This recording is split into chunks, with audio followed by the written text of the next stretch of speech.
Welcome all. I am Reshma, represent Department of Computer Application, Don Bosco College, Kottayam. Today's session we are trying to discuss about some standard results of differentiation. നമ്മൾ higher secondary ക്ലാസ്സുകളിൽ പഠിച്ചിട്ടുള്ള ഡിഫറൻസിയേഷൻ്റെ standard റിസൾട്ടുകൾ just ഒന്ന് brush up ചെയ്യുക എന്നുള്ളതാണ് ഈ session ഞാൻ ഉദ്ദേശിക്കുന്നത്. F of X എന്ന് പറയുന്നത് ഏതൊരു ഫംഗ്ഷൻ, എക്സിലുള്ള ഏതൊരു ഫംഗ്ഷൻ ആയിക്കോട്ടെ, സാധാരണ പോളിനോമിയൽ ഫംഗ്ഷനോ ട്രിഗ്നോമെട്രിക് ഫംഗ്ഷനോ എക്സ്പോണൻഷ്യൽ ഫംഗ്ഷനോ ഏതൊരു ഫംഗ്ഷനോ ആയിക്കോട്ടെ, ആ ഫംഗ്ഷനുകളുടെ എല്ലാം ഡിഫറൻസിയേഷൻ വരുന്ന ഫംഗ്ഷൻ ഏതാണ്, ഡിഫറൻഷ്യൽ ആയിട്ട് വരുന്ന ഫംഗ്ഷൻ ഏതാണ്, ആ ഫംഗ്ഷനെ പറ്റി അതിൻ്റെ കുറച്ച് സ്റ്റാൻഡേർഡ് റിസൾട്ട്സിനെ പറ്റിയാണ് നമ്മൾ ഈ സെക്ഷനകത്ത് ഡീൽ ചെയ്യാനായിട്ട് പോകുന്നത്. That is standard results of differentiation ചില റിസൾട്ടുകൾ. First result is d by d x of a constant. X എന്ന് പറയുന്ന വേരിയബിൾ നമ്മൾ കൺസിഡർ ചെയ്യുന്നത്. എക്സ് എന്ന് പറയുന്ന വേരിയബിളിലാണ് നമ്മൾ ഡിഫറൻസിയേഷൻ നടത്തുന്നതെങ്കിൽ നമ്മൾ റെപ്രസെന്റ് ചെയ്യുന്നത് എങ്ങനെയാണ്? D by d x. ഈ ഡി ബൈ ഡി എക്സ് കൊണ്ട് ഉദ്ദേശിക്കുന്നത് എക്സ് എന്ന് പറയുന്ന വേരിയബിളിന് റെസ്പെക്റ്റ് ആയിട്ടാണ് നമ്മൾ എന്ത് ചെയ്യുന്നത്, ഡിഫറൻസിയേഷൻ പ്രൊസീജിയർ ക്യാരി ഔട്ട് ചെയ്യുന്നത്. ആ ഡി ബൈ ഡി എന്ന് പറഞ്ഞാൽ ഉദ്ദേശിക്കുന്നത് ഡിഫറൻഷ്യൽ എന്ന് പറയുന്ന ടേം മാത്രം, ഡിഫറൻസിയേഷൻ എന്ന ടേം മാത്രമേ ഉള്ളൂ.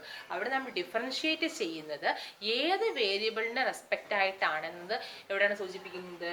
ഈ താഴത്തെ ഡി കഴിഞ്ഞിട്ടുള്ള എക്സ് ആ വേരിയബിൾ ആണ്. ഡി കഴിഞ്ഞിട്ട് എക്സ് ആണെങ്കിൽ വിത്ത് റെസ്പെക്ട് ടു എക്സ് ആയിക്കോ ഡിഫറൻസിയേഷൻ നടത്തുന്നത്. ഡി കഴിഞ്ഞിട്ട് വൈ ഡിനോമിനേറ്ററിൽ ഡി വൈ ആണെങ്കിൽ, ഡി ആയിട്ട് വൈ കിടക്കുന്നതെങ്കിൽ അവിടെ ഡിഫറൻസിയേഷൻ നടത്തുന്ന ഏത് വേരിയബിൾ കറസ്പോണ്ടിങ് ആയിട്ടായിരിക്കും? വൈ എന്ന് പറഞ്ഞ വേരിയബിൾ കറസ്പോണ്ടിങ് ആയിട്ടായിരിക്കും അല്ലേ. അപ്പോൾ ഈ ഡി ബൈ ഡി എക്സ് എന്ന് ഉദ്ദേശിക്കുന്നത് differentiating with respect to x. Therefore, d by dx of c means a constant. ഒരു കോൺസ്റ്റന്റ് ഫംഗ്ഷൻ്റെ ഒരു കോൺസ്റ്റന്റ് വാല്യൂ, കോൺസ്റ്റന്റ് എന്ന് പറഞ്ഞാൽ ഒരു നമ്പർ, 5ഓ 3ഓ 0ഓ 9ഓ അങ്ങനെ ഏതെങ്കിലും ഒരു നമ്പർ നമ്മൾ എന്ന് വിളിക്കുന്നത് കോൺസ്റ്റന്റ്, വിലയ്ക്ക് വ്യത്യാസം വരാത്ത ഒരു വാല്യൂ. അപ്പോൾ 9 എന്ന് പറഞ്ഞ വില, 9 എന്ന് പറയുന്നത് വിലയുള്ളത്, അതായത് 9 എന്നുള്ള വേരിയബിൾ അല്ല, മാറ്റമില്ല അല്ലേ. സോ വിലയ്ക്ക് വ്യത്യാസം വരാത്ത ഏതൊരു കോൺസ്റ്റന്റ് നമ്മൾ എന്താ എടുക്കുക? സി ആയിട്ട് എടുക്കും. Therefore, d by dx of c is equal to differential എന്താണ്? 0. Again, d by dx of x raised to n, polynomial function x square, x cube, 3x raised to 5 അങ്ങനെ വരുന്ന പോളിനോമിയൽ ഫംഗ്ഷൻ ഡിഫറൻസിയേഷൻ കാൽക്കുലേറ്റ് ചെയ്യാനുള്ള ഫോർമുലയാണ് d by dx of x raised to n is n x raised to n minus 1. Again, d by dx of e raised to x, exponential function ആയ e raised to x ന്റെ differential എന്ത് തന്നെയാണ്? e raised to x തന്നെയാണ്. e raised to x ന്റെ differential d by dx of e raised to x is e raised to x. Again, d by dx of a raised to x, base എന്ത് വരുന്നില്ല, e എന്ന് പറയുന്നത് exponent അല്ല, എന്താണ് a എന്ന് പറയുന്നത് ഏതൊരു value. a raised to x in differential is a raised to x into log a. Again, നമുക്ക് പരിചയമുള്ളതാണ്. d by dx of sin x is cos x, d by dx of cos x is minus sin x. Therefore, നമ്മൾ ഏതൊക്കെ കഴിഞ്ഞു? Constant function differential 0 എന്ന് പഠിച്ചു, polynomial functional differential പഠിച്ചു, exponential functional differential പറഞ്ഞു. ഇനി അടുത്തതിലേക്ക് വരികയാണ് ട്രിഗ്നോമെട്രിക് ഫംഗ്ഷൻ റിസൾട്ടുകളിലേക്കാണ് വരുന്നത്. d by dx of sin x is equal to cos x, d by dx of cos x is equal to minus sin x. Again, d by dx of tan x is equal to sec square x, d by dx of cot x is equal to cosec square x, d by dx of sec x is equal to sec x tan x, d by dx of cosec x is equal to minus cosec x cot x. അപ്പോൾ എന്തോരെ പറഞ്ഞു? Trigonometric ഫംഗ്ഷനുകൾ differential സത്യം പറഞ്ഞാൽ എന്താണ്? ഒന്നോട് relate ചെയ്ത് പഠിച്ചാൽ മതി. സൈൻ്റെത് കോസിൻ്റെത് മൈനസ് സൈൻ, ടാനിൻ്റെത് സീക്ക് സ്ക്വയർ, കോട്ടിൻ്റെത് മൈനസ് കൊസീക്ക് സ്ക്വയർ, സീക്കിൻ്റെത് സീക്ക് എക്സ് ടാൻ എക്സ്, കൊസീക്കിൻ്റെത് minus cosec x cot x. അപ്പോൾ ശ്രദ്ധിക്കേണ്ട കാര്യം, സി വെച്ച് തുടങ്ങുന്ന 3 ടേംസിനകത്തും എന്തുണ്ടാവും? നെഗറ്റീവ് സൈൻ ഉണ്ടാവും. കോസിന് ഡിഫറൻഷ്യലിനകത്ത് മൈനസ് ഉണ്ട്, കോട്ടിന് ഡിഫറൻഷ്യലിനകത്ത് മൈനസ് ഉണ്ട്, കൊസീക്കിന് ഡിഫറൻഷ്യലിനകത്തും മൈനസ് ഉണ്ട്. ബാക്കിയുള്ളതെല്ലാം എന്താണ്?